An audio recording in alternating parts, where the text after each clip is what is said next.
ಹೊಸ ವರ್ಷದ ಪ್ರಯುಕ್ತ ಬೆಲೆ ಏರಿಕೆ ಖಂಡಿಸಿ ಇವತ್ತು ಪ್ರಯಾಣಿಕರಿಗೆ ಹೂಗುಚ್ಚನ್ನು ನೀಡುವ ಮೂಲಕ ಕ್ಷಮೆ ಯಾಚಿಸ್ತಾ ಇದ್ದಾರೆ ವಿಪಕ್ಷದ ನಾಯಕರು. ಇವತ್ತು ನಮ್ಮ ಜೊತೆ ಚಲೋದಿ ನಾರಾಯಣ ಸ್ವಾಮಿ ಇದನ್ನು ನಾನು ಮಾತಾಡ್ತೀನಿ. ಸರ್, ಇವತ್ತು ಪ್ರಯಾಣಿಕರಿಗೆ ಹೂಗುಚ್ಚನ್ನು ನೀಡಿ ಕ್ಷಮೆ ಯಾಚನೆ ಮಾಡಿದಿರಿ. ಹೆಣ್ಣು ಮಕ್ಕಳಿಗೆ ಫ್ರೀ ಕೊಟ್ಟಿದ್ದಾರೆ, ಗಂಡು ಮಕ್ಕಳಿಗೆ 3 ನಾಮ ಹಾಕಿದ್ದಾರೆ. ಇದನ್ನ ಕ್ಷಮೆ ಕೇಳಬೇಕಾಗಿದ್ದು ಸರ್ಕಾರ. ಅವರು ಜನರ ಕ್ಷಮೆ ಕೇಳೋದಿಲ್ಲ ಅಂತ ನಮಗೆ ಗೊತ್ತು. ಆ ಕಾರಣದಿಂದ ಬಂದು ನಾವು ಜನರ ಕ್ಷಮೆ ಕೇಳ್ತಾ ಇದ್ದೀವಿ. ಇದು ಅನಿವಾರ್ಯ ಆಗಿದೆ ಪಾಪ ಸರ್ಕಾರಕ್ಕೆ.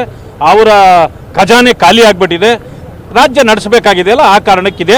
ದಯವಿಟ್ಟು ಅವ್ರನ್ನ ಕ್ಷಮಿಸಿಬಿಡಿ ಅಂತ ನಾವು ಕೇಳ್ತಾ ಇದ್ದೀವಿ. ಸರ್, ಈಗ ಟಿಕೆಟ್ ದರ ಅಷ್ಟೇ ಅಲ್ಲ, ಈಗ ಮತ್ತೆ ನೀರಿನ ದರವನ್ನು ಕೂಡ ಏರಿಕೆ ಮಾಡೋದಕ್ಕೆ ಈಗಾಗಲೇ ಪ್ರಸ್ತಾವನೆ ಆಗಿದೆ. ನೀರಿನ ದರ ಏರಿಕೆ ಮಾಡುವ ದರಗಳು ಇನ್ನು ಮುಂದೆ ಇದು ಹೆಚ್ಚು ಆಗ್ತಕ್ಕಂಥದ್ದೇ, ಯಾವುದೂ ಕಡಿಮೆ ಆಗೋದಿಲ್ಲ.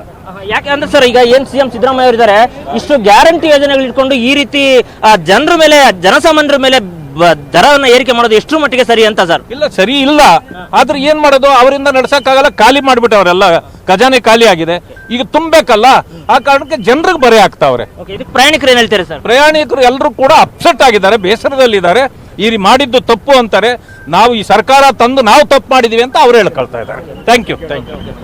ಇದಿಷ್ಟು ಅಂದ್ರೆ ಈಗಾಗಲೇ ಏನು ಒಂದು ಬೆಲೆ ಏರಿಕೆಯಿಂದ ಜನಸಾಮಾನ್ಯರು ಈಗಾಗಲೇ ನರಳ್ತಾ ಇರುವಂತದ್ದು. ಅದರ ಬೆನ್ನಲ್ಲೇ ಇದೀಗ ಟಿಕೆಟ್ ದರವನ್ನ ಏರಿಕೆ ಮಾಡಿದ್ರೆ, ಜೊತೆಗೆ ಒಂದಿಷ್ಟು ನೀರಿನ ದರವನ್ನ ಏರಿಕೆ ಮಾಡ್ತೀವಿ ಅಂತೇಳಿ ಸರ್ಕಾರ ಮುಂದಾಗಿರೋದು. ಇದಕ್ಕೆ ವಿಪಕ್ಷದವರು ಕೂಡ ಇವಾಗ ಬಂದು ಬಸ್ ನಿಲ್ದಾಣದಲ್ಲಿ ಪ್ರಯಾಣಿಕರಿಗೆ ಹೂಗುಚ್ಚನ್ನ ನೀಡಿ ಕ್ಷಮೆ ಯಾಚಿಸುವ ಮೂಲಕ ಪ್ರತಿಭಟನೆಗೆ ಮುಂದಾಗಿರುವಂತದ್ದು. ಕ್ಯಾಮರಾ ಪರ್ಸನ್ ಶ್ರೀಹರಿ ಜೊತೆ ಮಂಜುನಾಥ ಚಕ್ರಪ್ಪ, ಬೆಂಗಳೂರು.